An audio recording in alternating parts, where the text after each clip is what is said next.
1864, number 77. In this age of ours, it is no longer expedient that the Catholic religion should be the only religion of the state, to the exclusion of all other cults whatsoever, condemned. Pope Pius IX, Syllabus of Errors, number 78.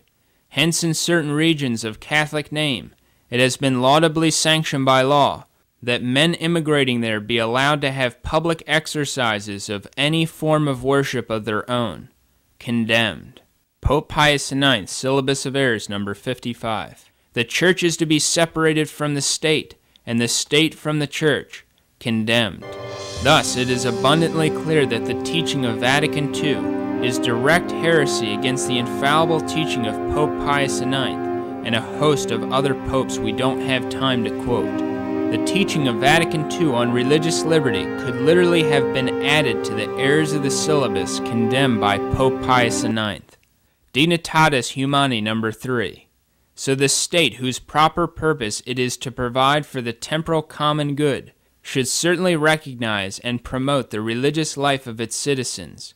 With equal certainty, it exceeds the limits of its authority if it takes upon itself to direct or to prevent religious activity.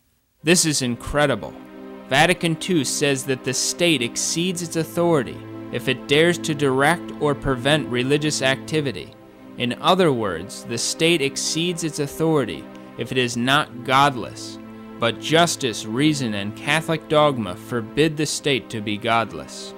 Pope Leo XIII, June 20th, 1888. Justice therefore forbids, and reason itself forbids, the state to be godless, or to adopt a line of action which would end in godlessness, namely, to treat